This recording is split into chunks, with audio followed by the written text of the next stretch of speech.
रामचंद्र भगवान जिन हरि कथा सुनहि नहीं काना, श्रवण रंध्र अहि भवन समाना. वर्णन करतात तुलसीदास महाराज, जे आपल्या या कर्णांनी भगवंताची मधुर कीर्तिमय कथा ऐकत नाही, त्यांचे कर्ण हे सापांच्या बिळाप्रमाणे.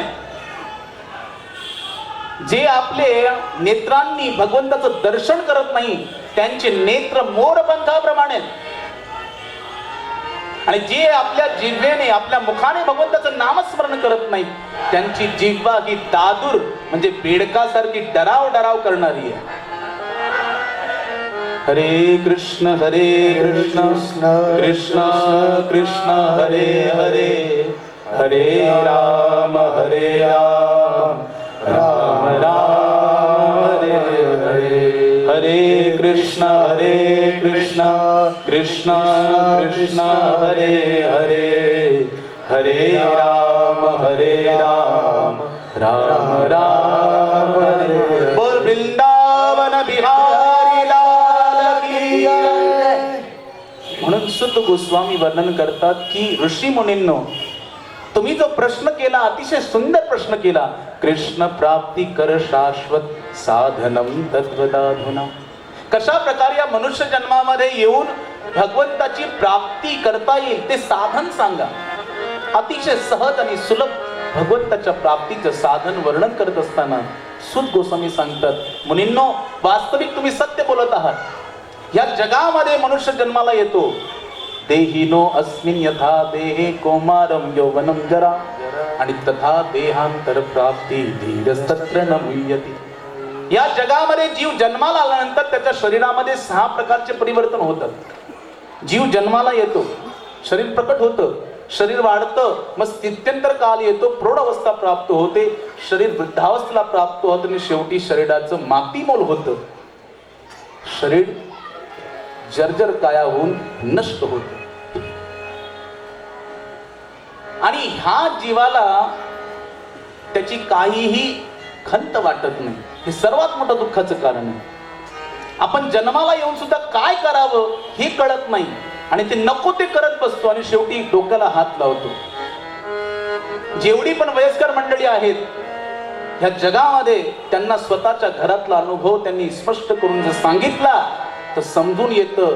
ते शेवटी म्हणतात, बाबा दुसरं काही नाही रे, या भगवंताशिवाय दुसरं कोणीच आपला वाली नाही. शेवटी भगवंताच्या दारातच येतो.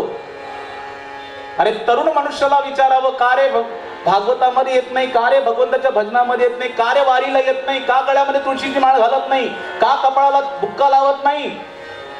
तो म्हणतो, अहो महाराज वेळच नाही, आपल्याकडे वेळच नाही बघा या गोष्टींसाठी. आणि म्हाताऱ्या माणसाला विचारायचं, का हो बाबा उठल्या सुटल्या गणपती मंदिरामध्ये येतं, काय झालं ना, आरती झाली, देऊळ बंद झालं, आता का, म्हणले वेळ कटत नाही.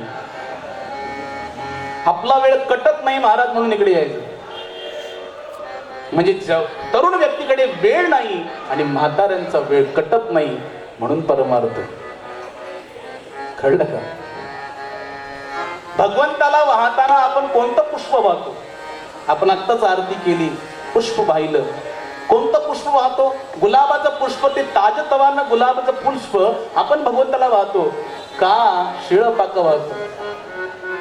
नाही ना.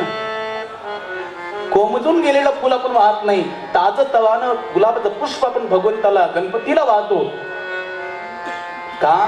कारण भगवंताला ते वाहल्यानंतर भगवंताला त्यापासून प्रसन्नता होते. श्रील प्रभुपाद एक खूप सुंदर प्रकारे दृष्टांत सांगतात. एखादा प्रियकर आहे, एखादा प्रेमी आहे आणि त्याची प्रेयसी आहे.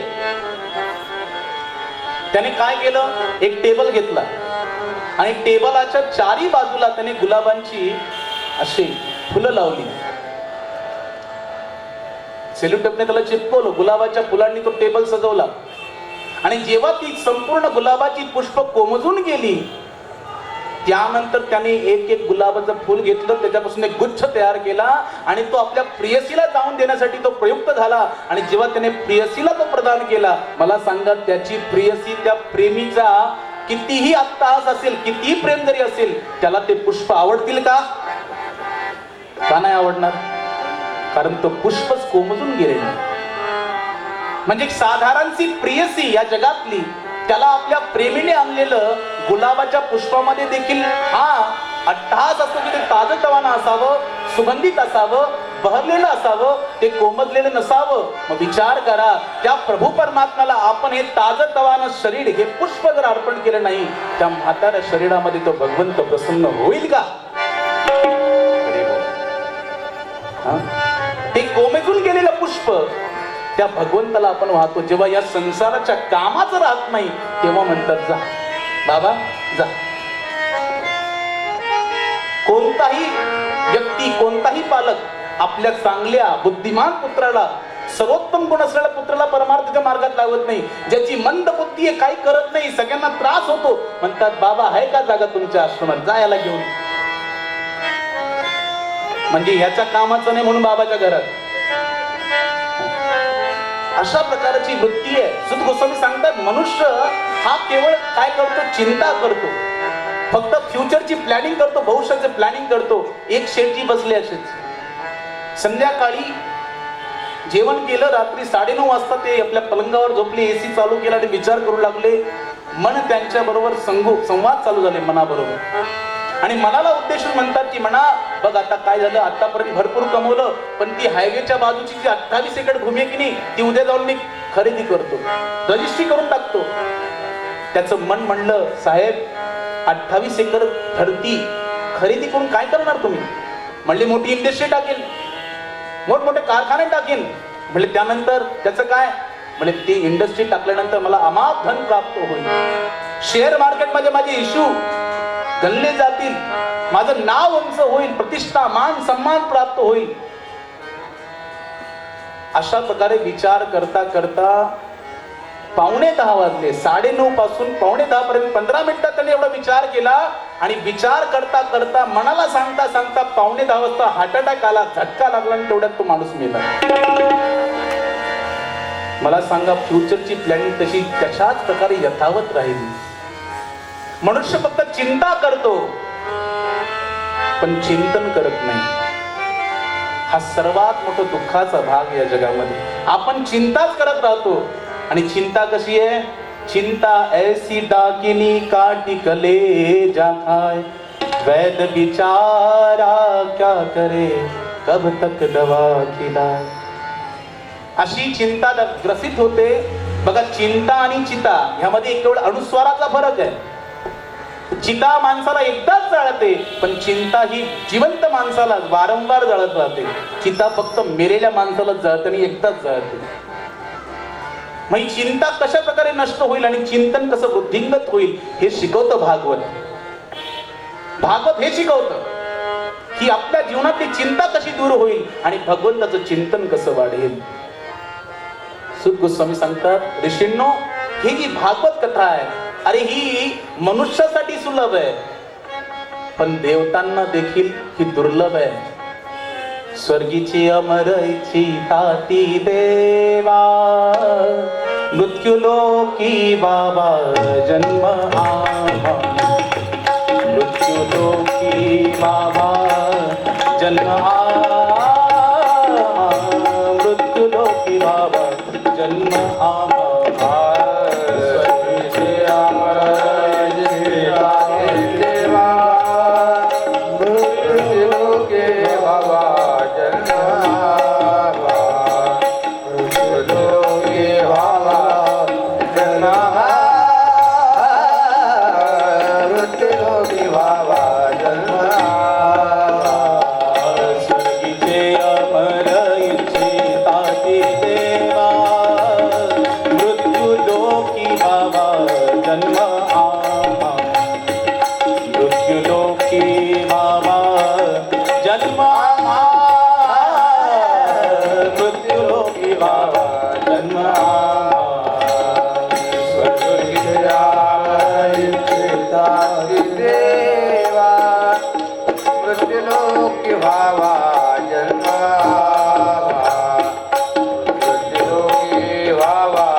तुकाराम महाराज सांगतात, स्वर्गीचे अमर इच्छिता ती देवा आणि मृत्यू लोकी व्हावा जन्मा महा. नारायण नामे हो जीवन मुक्त, कीर्तनी आनंद गावगी.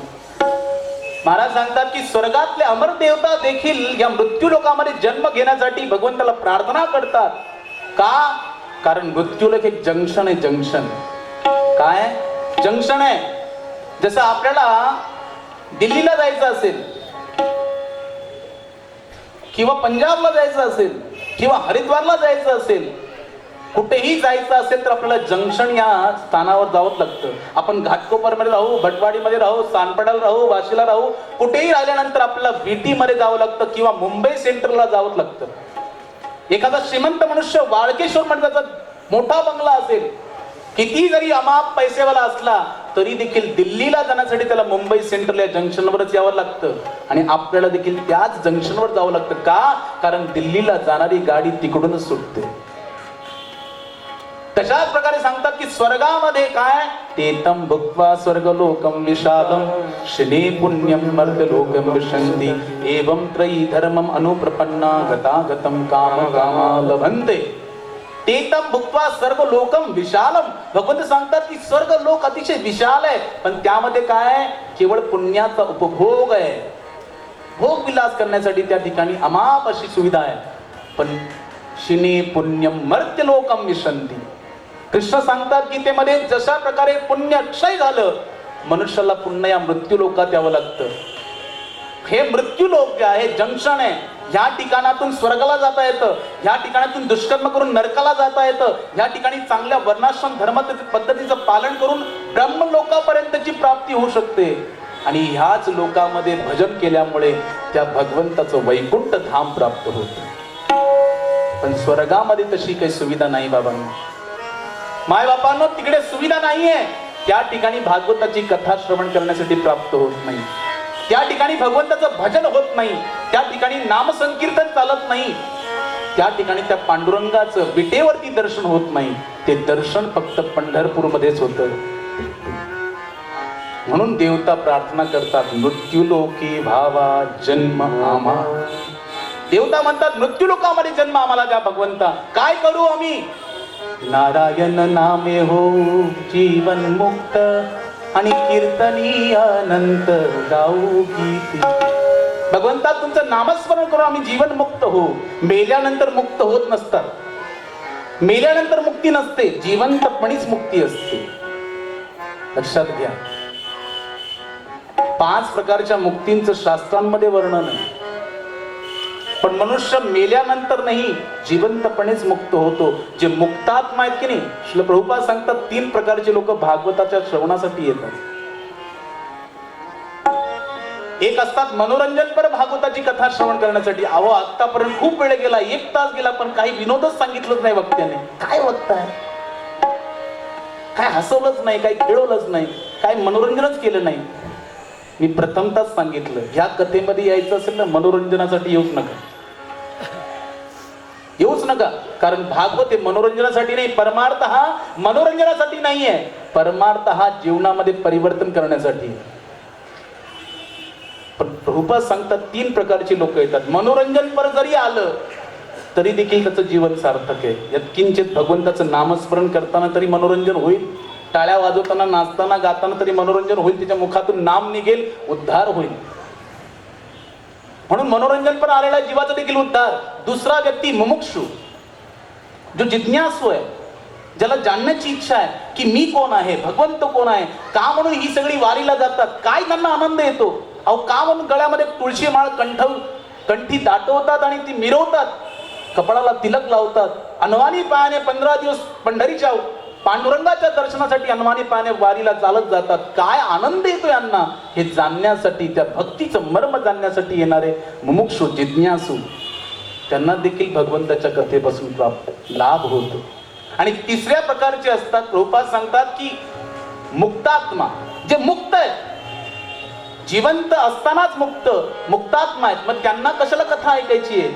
कारण का मुक्त अवस्थेमध्ये असताना सुद्धा त्या मुक्त अवस्थेमध्ये स्थित राहण्यासाठी आणि त्या मुक्त अवस्थेमध्ये भगवंताच्या लीलांचा आनंद घेण्यासाठी मच्चित्ता मदगत प्राण बोधयंत परस्परम, त्याचा आनंद घेण्यासाठी भगवंताचे मुक्तात्मा सिद्ध भक्त सुद्धा या भागवताच्या कथेमध्ये येतात. ज्या ज्या ठिकाणी रामकथा होते त्या ठिकाणी हनुमानजी येतातच. कशासाठी? ते तर मुक्त चिरंजीव आहेत. मग काय यायचं त्यांना? कारण ती कथा त्यांना देखील आवडते. भगवंताने अवतारच ग्रहण करून आपल्या सर्व जीवनावरती एक सुंदर उपकार केलेत की यथावत भगवंताची कथा निरंतर ऐकत राहून त्या लीलांमध्ये रममाण होता येतं. ही स्मरण भक्ती आहे, लीलांचं स्मरण करता येतं. म्हणून सुत गोस्वामी सांगतात की देवतांना देखील दुर्लभ अशी भागवत कथा जेव्हा शुकदेव गोस्वामी हे अर्जुनाचे पुत्र अभिमन्यू आणि अभिमन्यूचा पुत्र परीक्षित, या परीक्षित महाराजांना जेव्हा शुकदेव गोस्वामी भागवताची कथा सांगण्यासाठी प्रयुक्त होत होते तेव्हा देवतांनी अमृत कलश घेऊन त्यांच्याकडे आगमन केलं आणि समस्त देवता सुत गोस्वामींना म्हणतात की हे गोस्वामी, परीक्षिताला 7 दिवसानंतर मृत्यू प्राप्त होणार आहे, ह्याला अमृत पाजून त्याला मुक्त करा आणि त्याला जे तुम्ही भागवताचं अमृत प्राशन करण्यासाठी देत आहात ते आम्हा देवतांना प्रदान करा. एवं विनिमये जातो वयं सर्वे प्रपीयताम. शुकदेव गोस्वामी सांगतात की अरे देवतांनो, तुम्ही मला काही वेड समजलं का की तुम्ही भागवतामृत ह्याच्या बदल्यामध्ये काय देताय? स्वर्गाचं अमृत. कुठे स्वर्गाचं अमृत आणि कुठे भागवतामृत? स्वर्गाचं अमृत दीर्घजीवी बनवतं आणि भागवताचं अमृत दिव्यजीवी बनवतं. स्वर्गाचं अमृत प्राप्त झाल्यानंतर सुद्धा त्या स्वर्गाचा भोग विलास प्राप्त झाल्यास सुद्धा शिने पुण्यम मर्त्यलोकम विशंती, पुन्हा पुनरपि जन्मम पुनरपि मरणम पुनरपि जननी जठरे शयनम. पण भागवताचा अमृत जो एकदा देखील पान करतो, यद् गत्वा न निवर्तन्ते तद्धाम परमम मम, भगवंताच्या धामाची प्राप्ती होते त्याला. म्हणून देवतांना अभक्तास्तांच विज्ञायन ददोस कथामृतम आणि श्रीमद भागवती वार्ता सुराणामपि दुर्लभम. देवतांना पळून लावलं शुकदेवजींनी अभक्त जाणून. समस्त देवता ब्रह्मदेवाकडे गेले, म्हणले आम्हाला पळून लावलं, अहो याच्यामध्ये एवढं काय सार आहे, भागवत काय आहे, एवढं का महत्व भागवताला? तेव्हा ब्रह्मदेव म्हणतात थांबा, शुकदेव गोस्वामी परीक्षित महाराजांना 7 दिवस कथा सांगणार आहेत, मग या 7 दिवसानंतर परीक्षिताचा काय उद्धार होतो ते आपण पाहू. आणि 7 दिवस जेव्हा ब्रह्मदेवानी पाहिलं की परीक्षित महाराजांनी दिवस रात्र बसून एकाग्र चित्ताने जेव्हा भागवताचं श्रवण केलं, 7व्या दिवशी त्यांना मोक्ष प्राप्त झाला, त्यांचा उद्धार झाला. हे पाहिल्यानंतर धाता अपि विस्मित. सुत गोस्वामी सांगतात विधाता ब्रह्मदेव देखील आश्चर्यचकित झाले, हे कसं काय झालं? आणि समग्र देवतांना जेव्हा प्रश्न उद्भवित झाला त्यावेळी ब्रह्मदेवांनी तराजू आणला आणि तराजूच्या एका पारड्यामध्ये भागवत ठेवलं गेलं आणि दुसऱ्या पारड्यामध्ये या जगातले सर्व संस्कार साधन ते ठेवले गेले. ज्याचं वजन जास्त असतं ते पारडं खाली जातं. भागवताचं पारडं खाली गेलं आणि जगातल्या सर्व संस्कार साधनांचं पारडं वरती राहिलं. देवतांनी पाहिल्यानंतर ते देखील आश्चर्यचकित झाले, म्हणजे हे कसं काय घडलं, हे कसं काय घडलं? आणि त्यावेळी ब्रह्मदेव सांगतात अरे देवतांनो, तुम्ही या भागवताला साधारण समजता. श्रीमद भागवत आख्यायम प्रत्यक्ष कृष्ण एवही. अरे श्रीमद भागवत अजून दुसरं काही नसून भगवान श्रीकृष्णच स्वतः भागवत आहे. त्यांचं वाङ्मय प्रतिरूप म्हणजे भागवत आहे. स्वतः भगवंत परिलक्षित रूपाने या भागवतामध्ये निहित आहेत. म्हणून साक्षात कृष्णच भागवत आहे. म्हणून या भागवताला जे येतात की नाही त्यांच्याविषयी तर शुकदेव गोस्वामी खूप सुंदर सांगितलं. म्हणतात की जेव्हा एखादा व्यक्ती भागवत ऐकण्यासाठी घरामध्ये मनामध्ये संकल्प आणतो आणि पहिलं पाऊल त्या सत्संग भवनाकडे टाकतो. त्याच वेळी त्याच्या मनामध्ये गोविंदाचं प्राकट्य होतं. तत्क्षणा बघा, अजून संकल्प केला मनामध्ये, आलो देखील नाही, त्यावेळीच भगवंताचं प्राकट्य त्या मनुष्याच्या हृदयामध्ये होतं. हे शुकदेव गोस्वामी सांगतात. जो भागवतामध्ये आल्यानंतर भागवताला उठून उभे प्रणाम करतो त्याला अक्षय पुण्याची प्राप्ती होते.